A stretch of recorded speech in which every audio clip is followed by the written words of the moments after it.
안녕하세요. 42살 딩크족으로 살고 있는 여자입니다. 저희 부부는 각자의 부름 때문이 아니라 단순히 경제적인 여유가 없는 상태에서 아이까지 키워낼 자신이 너무 없었기 때문에 피치 못할 사정으로 저희 두 사람의 행복을 좀 더 추구해보고자 하는 마음에 딩크족으로 살기로 결심을 했어요. 벌써 마음 비우고 홀가분하게 산 지가 어느덧 5년이 지나가네요. 처음 결혼할 때만 해도 아이까지 못 낳고 살 만큼 제가 양육비를 걱정하고 앞으로의 노후를 걱정해야 할 줄은 상상도 하지 못했습니다. 그런데 언젠가 구할 줄 알았던 집도 천정부지로 치솟아 올라 사지를 못하게 되고 중간에 저희 친정엄마가 한번 크게 아프신 바람에 제가 병원비로 돈을 꽤나 썼고 남편은 남편대로 도련님께서 무슨 인테리어 사업을 하겠다고 시아버지께서 그나마 가지고 계셨던 시골 재산 중 절반을 지멋대로 써버리는 바람에 나머지 반은 홀라당 다 시부모님 노후자금으로 써야 했고 결국 저희가 가져올 수 있는 돈은 정말 딱 0원이 되어버렸어요. 시부모님이 살고 계시던 집마저도 시골집이라 누구 하나 사가려고 하질 않아 가지고 있어봤자 돈 한 푼 안 되는 가치 없는 자산에 불과했고요. 사업을 하겠다고 재산을 형제들과 상의도 없이 챙겨갔으면 염치라도 있어서 그걸 도로 뱉어내거나 사업이라도 좀 잘해서 제사를 지내거나 시댁 행사가 있을 때 돈이라도 좀 보태주던가. 하지만 도련님과 동서는 어쩜 그리 사람들이 염치가 없던지 제사에 참석 안 하는 건 뭐 다반사였고 허구한 날 부부싸움에서 가기 싫다고 시댁 행사는 도련님 혼자 불쌍한 노총각 마냥 참석하고 생각만 해도 그냥 다 상종하기 싫고 혐오스러워서 차라리 돈이고 뭐고 안 보고 살면 좋겠다며 저희 부부가 연락을 딱 끊어버린 지도 오래입니다. 부부 중에서 누구 하나 잘난 부모를 두지 않아서 둘만의 능력으로 오로지 서울에 회사 다니면서 결혼까지 했는데 상황이 다 이렇다 보니 아이는 정말 사치였어요. 낳아서 어찌저찌 키우면 되겠지만 저희는 그마저도 싫었거든요. 아둥바둥 살았던 어린 시절의 우리 모습을 아이에게 그대로 물려주고 싶지 않다는 마음이 가장 컸던 것도 같고요.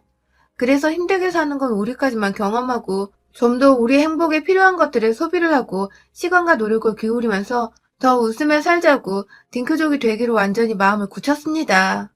처음 딩크족이 된다고 했을 때 많은 친구들과 직장 동료들이 축하를 해줬어요. 물론 저희한테는 먼저 "얘 안 가죠?" 하는 무례한 질문을 하는 사람들이 아니기도 했지만 결혼한 지 오래인데 아이 소식이 없다 보니 조금씩 의문을 가지곤 했는데 그럴 때 제가 딩크족이라고 하면 늘 마음 든든하게 따뜻한 응원의 말을 건네줬습니다. 저희 친정에서도 마찬가지였어요. 아파서 병원 시세를 제대로 지으셨던 엄마는 자식이 본인 때문에 그리고 돈 때문에 계속 힘들어하는 게 눈에 보이셨는지 우리 딸만 행복하면 됐다면서 저희 부부의 결정을 존중해 주셨고 또 축복해 주셨습니다. 언제든 마음이 내키고 상황이 나아지면 아이는 그때 가지면 된다면서 조급해하지 말고 현실을 즐기라면서 내심 손주가 보고 싶긴 하셨는지 언젠가 가져도 된다는 말씀을 강요하시는데 그냥 웃고 넘겼죠. 그냥 저희의 결정에 동의를 해주신 것만으로도 참 감사한 일이었으니까요. 하지만 시댁은 정반대였습니다. 아이를 안 낳겠다는 결정이 중대한 사항이지만 그럼에도 저희 부부의 결정이 1순위가 되어야 하는 일이고 때문에 당장 이해해주지 못하시더라도 저희 결정을 비난까지 하실 거라고는 상상도 못했는데 시어머니는 노발 대발 아주 난리가 나셨어요. 주 이유는 제사를 누가 지내냐는 것이었습니다. 저희가 왜 딩크족이 되기로 했는지 같이 결심한 것에 대해 생각을 먼저 해주시기는커녕 당장의 여자인 제 몸에 문제가 있는데 둘러대는 거 아니냐는 비난부터 시작해서 집안의 제사를 그럼 누가 지내냐며 조상님들이 노하실 일이라고 펄쩍펄쩍 뛰기까지 하셨어요. 이 정도로 반대에 부딪힐 줄 몰랐던 저나 남편은 시어머니만큼 당황한 채로 어떻게든 설득을 해보려고 했지만 그놈의 며느리 네가 불임이냐는 제 탓을 지겹도록 귓구멍으로 박히게 들어왔던 제사 타령을 끝도 없이 해대시니 저도 그냥 다 짜증이 난다며 남편 혼자 시댁에 내버려 두고 집으로 돌아왔습니다. 이 집안에 시집은 죄밖에 없는데 왜 남의 집 조상들 제사를 그렇게도 내 앞에서 지내라고 타령을 해대는 것이며 도련님네도 자식이 있는데 왜 도련님네한테 제사를 강요하지 않으면서 꼭 우리한테만 제사 타령에 장남 타령을 해대시나 싶어 그것도 이해가 안 가고 답답했어요. 점점 화도 나기 시작했고요. 사실 시어머니께 장남 타령은 둘째입니다. 주된 이유는 시어머니께 도련님은 아픈 손가락이었기 때문에 제사고 뭐고 부담 하나 쥐어주지 않으려고 하시는 것이었죠. 저나 남편은 멀쩡한 회사를 다니고 있고 가지고 있던 푼돈이 없었을 뿐이지 다달이 모이는 돈이 그래도 제법 있었지만 도련님네는 정말 영혼에 가까웠거든요. 근데 시어머니는 그게 그리 억울하고 안타까우신지 저희 부부가 고생하고 양가 부모님 병원비에 노후비, 집안의 빚까지 다 갚아내고 있는 건 하나도 이해를 안 하시고 그저 둘째가 걱정이 된다며 죽어서도 둘째 생각에 눈을 못 감을 것 같다는 말을 남편 앞에서도 서스럼없이 하곤 하셨습니다. 그게 곧 저희 남편한테 둘째를 좀 도와달라는 소리였지만 저나 남편이나 그런 삶이 지칠 대로 지쳤던지라 나름 방법을 터득해서 모른 척 넘어갔고요. 그날 집으로 돌아오면서 남편의 전화도 받지 않은 채 경의선 철도안에서 정말 꺼이꺼이 울었습니다. 저도 한때는 아이를 가지고 싶어 했고 또 지금도 계속 좋아하지만 아이를 낳아버리면 정말 우리 두 사람이 너무 아껴가면서 살아야 하니까 그런 희생을 감수하고 싶지 않아 신중하게 저희 두 사람의 미래를 가장 크게 고려하여 내린 결정이었는데 한순간에 제가 불임이냐고 저부터 의심하고 절 째려보기까지 하던 시어머니의 표정은 제게 내내 큰 상처였어요. 집에서 뒤늦게 돌아온 남편은 오는 길 내내 전화를 받지 않은 저를 걱정했는지 정말 헐레벌떡 달려오느라 땀이 흥건했어요. 오자마자 눈이 퉁퉁 부어있는 저를 안아주면서 주위 사람 신경 쓰지 말자는 남편의 그 한마디가 제겐 아직도 두고두고 가장 힘이 되고 의지가 되는 말이었습니다. 그때부터 자연스럽게 저희 부부는 시댁 어른들과의 마찰을 최소화하기 위해서 노력했어요. 그래봤자 얼굴을 안 보는 것이 최선의 방법이었지만 말입니다. 정말 맘 같아서는 제사도 확 제껴버리고 싶었는데 딩크족을 선언한 후 거의 매일같이 제 핸드폰으로 전화를 하셔서는 농담이지? 정말 애 못 가지는 거야? 등의 말로 딩크족 선언을 취소하라 닥달을 하시는 시어머니를 말리기 위해선 직접 집에 한 번은 찾아가 다시 한번 쐐기를 박으며 애를 안 낳겠다는 말씀을 드려야 할 것 같았습니다. 그래서 꾸역꾸역 제 할도리는 해야 한다면서 제사를 지내러 개고생을 하러 시댁에 갔고 그때마다 들려오는 불임 타령에도 애는 안 낳습니다. 하는 말대꾸로 남편과 쌍으로 시전하면서 몇 차례 더 언지를 드리곤 했습니다. 결혼 준비를 하는 것부터 시작해서 지금의 전셋집 구하고 신혼가구 드리는 자잘한 것들까지 돈 한 푼 보태지 않으셨던 시어머니께서는 뭐 그리 도리는 찾으시는지 자꾸만 애를 낳으시라 하시고 급기야 도련님도 모자라 시아버지까지 동네 노인정에서 잘 알지도 못하는 이웃 노인한테 보증을 서주시는 바람에 저희 남편이 대신 5천만 원을 갚아드린 적도 있거든요. 그때도 시어머니는 고맙다 혹은 미안하다는 인사는커녕 돈이 더 여유가 있으면 가끔 둘째 불러다가 고기도 사 먹이고 애들 키우는데 돈 많이 드니까 용돈도 좀 쥐어주고 하라면서 진짜 열불나 죽겠는 소리를 해대시며 뻔뻔하게 이래라 저래라 돈 쓰라 강요를 하셨습니다. 생각할수록 정말 너무하다 싶었죠.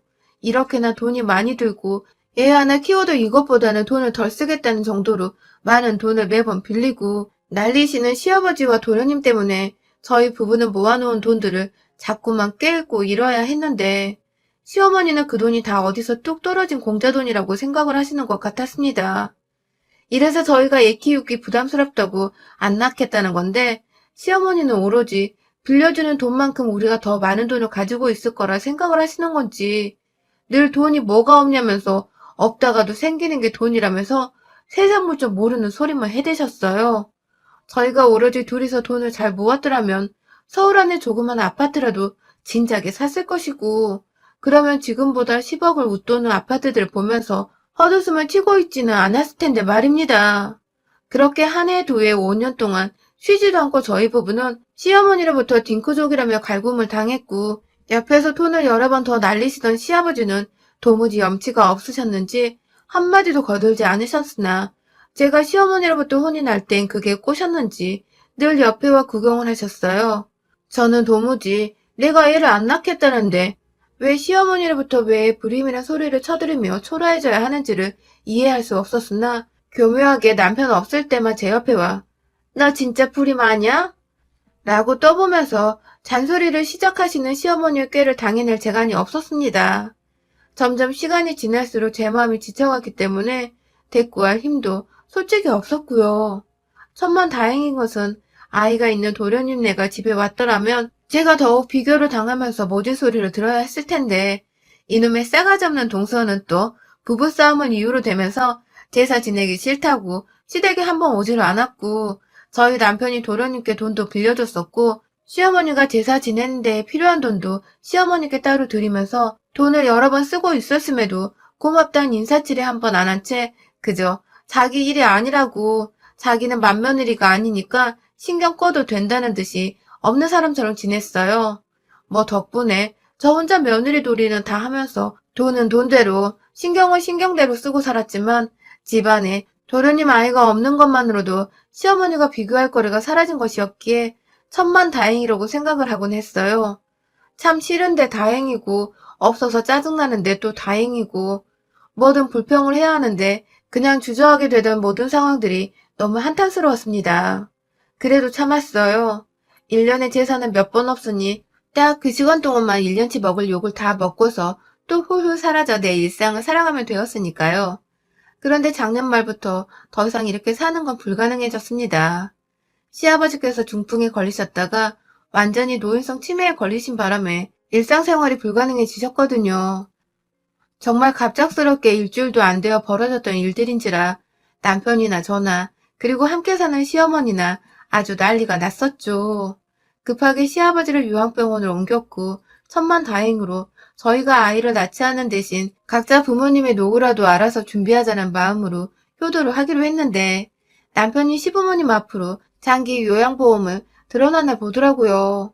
그래서 저희가 금전적으로 아주 많은 돈을 들일 필요는 없었고 그 바람에 좋은 건지 나쁜 건지는 모르겠으나 시어머님이 애를 안 낳는다고 욕을 하시는 모습이 쏙 사라졌답니다.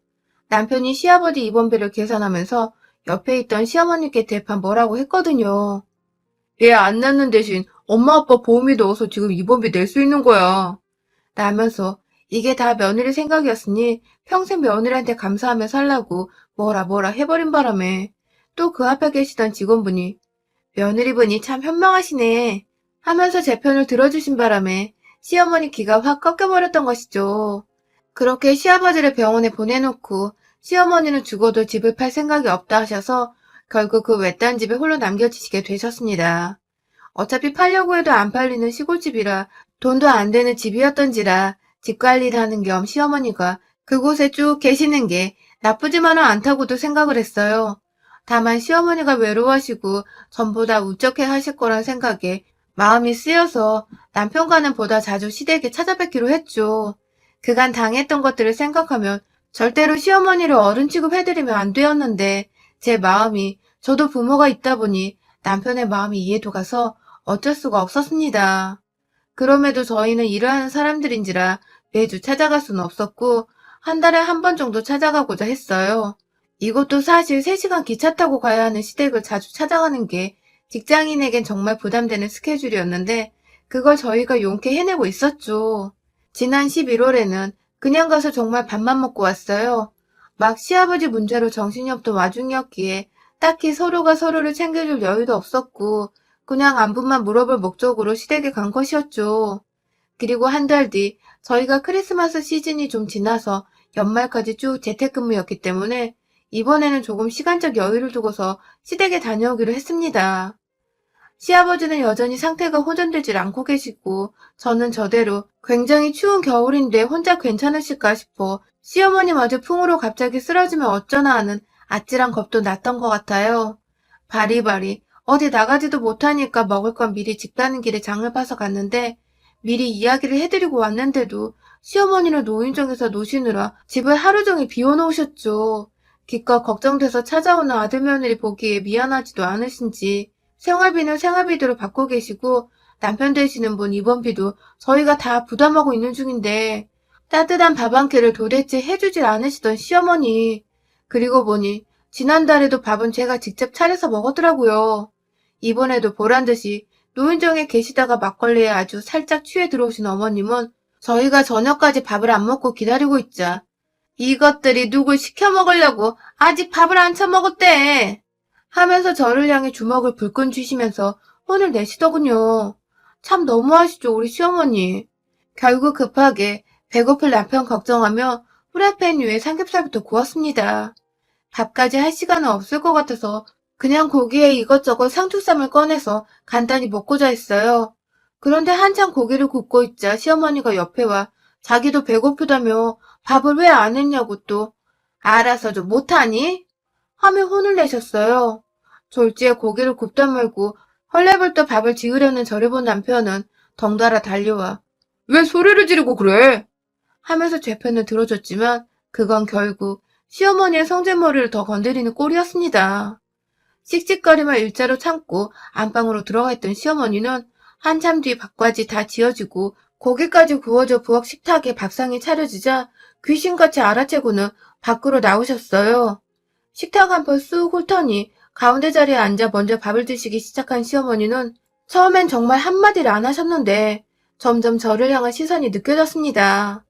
밥 먹다 말고 뭔가 싶어 시어머니를 쳐다보니 글쎄 고개는 밥그릇을 향해 숙인 채 눈만 멀끔 떠서 저를 쳐다보시며 무슨 공포영화에 나오는 좀비 마냥 입에 밥을 넣고 계시는데 제가 정말 놀래서 숟가락을 던져버릴 뻔했네요. 시꺼먼 와중에 마음 진정시키면서 밥을 먹는데 뭔가 자꾸 기분이 이상해 시어머니를 보면 또 저를 노려보고 계시고 진짜 밥 먹다 체해도 이상할 게 하나도 없었습니다. 그런데요, 시어머니가 자꾸만 아이씨 하면서 한숨을 쉬고 짜증난다는 티를 팍팍 내시더라고요. 그리고 곧 그 소리가 어쩔 때 나는 소리인지를 눈치채게 되었죠. 제가 무슨 반찬 하나를 집겠다고 젓가락을 들면 아우 하면서 한숨을 쉬시고 국물이라도 수저에 담아 입에 집어넣으면 일부러라는 듯 의자를 박차고 일어나 물을 떠오셨어요. 자꾸만 제가 뭘 입에 집어넣으려고 하실 때마다 잔뜩 짜증난다는 티를 내시니 저 밥 먹지 말란 소리인 줄 알고 저도 자연스레 수저를 놓게 되더라고요. 남편은 그 와중에 연말이라고 연락 오는 선후배들 인사 전화한다고 부엌과 방을 왔다 갔다 하면서 밥을 먹고 있었고요. 밥 먹는데 짜증나게 하는 건 오히려 남편이었는데 그냥 조용히 밥 먹는 저한테 자기 기분 나쁘다 화풀이 해대는 시어머니를 저도 점점 아니 슬슬 짜증이 솟구쳐서 도저히 그냥 넘기지 못하겠었어요. 그럼에도 연말에 기분 좋게 마무리를 하고 싶어서 정말 웬만하면 참자는 마음으로 제 마음을 다스려보고 있던 중 남편이 통화를 끝마치고 자리에 돌아왔습니다. 밥을 먹다 말고 제가 아무것도 먹지를 않고 있자 자기 왜 안 먹어? 하면서 제 걱정을 해주더라고요. 그래서 저도 말했어요. 눈치 보면 밥 먹기가 힘드네. 하고 말이죠. 그러자 남편은 자연스레 자기 엄마를 쳐다봤고 시어머니는 고개 숙여 밥 먹다 말고 제 말에 기가 찬다는 듯이 고개를 쳐들고 올려다보더니 급기야 야 이년아 하며 숟가락으로 제게 삿대질을 하셨습니다. 그리곤 지금도 제가 사연을 적어보면서 맞게 들은 게 아니라고 믿고 싶은데 너무 충격적이고 생생해서 적으며 손이 다 떨리네요. 글쎄 저한테 쌍팔년도에 너 같은 년이 이 집에 들어왔으면 집안 말아 먹었어. 이 애도 못 낳는 장애인년이? 라고 하시는 게 아니겠어요? 장애인이랍니다. 저보고 애를 안 낳겠다는 멀쩡한 사람한테 장애인이라고 애꿎은 분들로 비하를 하는 것도 모자라 집안 말아먹을 년이라며 사람 수치스러운 말을 죄다 꺼내 사람 골 때리게 만드는 이 여자. 제정신이 아니라는 생각부터 들더군요. 안 그래도 눈치 보여 진작부터 밥은 안 먹고 있었다만 저도 모르게 밥숟가락을 한 번 더 들어 올렸다가 식탁 위에 내리쳤습니다. 무슨 말을 그따구로 해요? 하면서 저도 모르게 시어머니 머리끄댕이를 잡고서는 그대로 제가 있는 방향으로 그러니까 제 앞으로 당겨버렸어요. 그 바람에 시어머니는 그 사이에 있던 식탁 위에 얼굴을 그대로 내리꽂으셨고 그 바람에 몇 없던 반찬이었지만 시어머니 냉장고 안에 있던 시골김치랑 멸치젓갈이 시어머니 얼굴 곳곳에 묻어났죠. 저는 거기서 그치지 않고 계속해서 굽는다고 바로 옆 가스레인지 후라이팬 위에서 지글거리고 있던 삼겹살을 기름 닦는다고 옆에 뒀던 키친타올로 집었다가 시어머니 면상을 향해 다다닥 던져버렸어요. 무슨 비비탄 총 쏘는 것 마냥 조각내 지글지글 구워주고 있던 삼겹살을 던져댄 것이죠. 그것도 모자라 분이 안 풀려서 결국 옆에 제가 상추 씻고 아깝다며 물 한 가득 담아둔 빨간 대야 안에 그 찬물을 그대로 이고서는 밥상 위에 시어머니 머리를 향해서 정말 인정사정 없이 부어버렸답니다. 집안은 아주 아수라장이 되어버렸어요. 삼겹살에 반찬에 섞인 시뻘건 양념장과 기름이 둥둥 떠다니는 물들이 식탁 위에서 아래로 뚝뚝, 시어머니의 머리에서 발끝으로 뚝뚝 떨어져 내려가고 있었고, 저는 도저히 이 집안에서 잠이고 뭐고 자기도 글렀다면서 혼자 가방 챙겨서는 그 시골에서 콜택시를 불러다가 인근 시내의 모텔로 가려 했어요. 물론 남편도 어머님 말씀에 충격을 받았던지 뿌린 대로 거둔 거라며 내가 누누이 며느리한테 잘하라 하지 않았냐며 고기벼락에 물벼락까지 맞은 자기 엄마를 그대로 내버려 두고 절 따라 나오더군요. 혼자 택시 타고 가면 위험하다면서요. 얼마나 아들까지 진절머리가 나게 했으면 그 봉변은 당했는데 아들한테서 도움 한번 못 받을까 싶어. 참, 시어머니 인생도 난장판의 개판이더군요. 아무튼 그날 그 짓을 저질러버린 후 저는 앞으로 다시는 시댁의 일도 발걸음을 하지 않을 것이라 다짐을 하였고 남편에게서 각서까지 받아냈습니다. 장애인이라고 비하한 시엄마 죽어도 제사는 못 지내준다고 니네 엄마 돌아가셔도 혼자 장례 치르라고 했네요. 덕분에 저는 유한병원 다니며 시아버지 좀 챙겨드리고 그냥 저희 부모님이나 한 번 더 신경 써드리면서 단순하게 전보다 마음은 더 편하게 지내고 있는 중이고요. 덩달아 남편은 시어머니께 따로 연락을 드리지 않은 채 도련님께 책임을 물으며 어머니와 인연 끊겠다고 아버님은 우리가 챙길 테니 어머님 노후나 요양은 니들이 알아서 하라며 안 그럼 법적으로 고소해서 니들이 꼬간 돈부터 당장 갚게 하겠다고 하니 도련님은 도련님대로 달라진 남편의 태도에 쫄아서는 알겠다고 무조건적으로 동의를 했나 보더라고요. 도련님 딴에는 병원비 나가는 시아버지보다 시어머니 케어하는 게 더 수월할 거라고 이득이라고 생각을 했을 수 있겠으나 저희는 알고 있었죠. 이 가족 중 시어머니가 제일 또라이라는 것을요. 그렇게 저는 새해부터 지난 수년간의 시어머니로부터의 괴롭힘과 알게 모르게 느꼈던 장남의 와이프라는 죄책감, 책임감으로부터 완전히 해방이 되어 요즘 딩크족 선언 후 가장 홀가분하게 제 삶을 살아가고 있습니다. 소소한 제 행복을 챙기는 것은 물론 제 삶에서 아이보다 더 중요한 남편과의 인생을 더 즐겁게 살아가고자 노력 중이죠. 부디 새해에는 저희 부부에게 보다 호탕하게 웃어볼 수 있는 좋은 일들로만 가득했으면 좋겠습니다. 응원해주세요, 여러분. 여러분의 생각은 댓글로 남겨주세요. 오늘도 시청해주셔서 정말 감사합니다.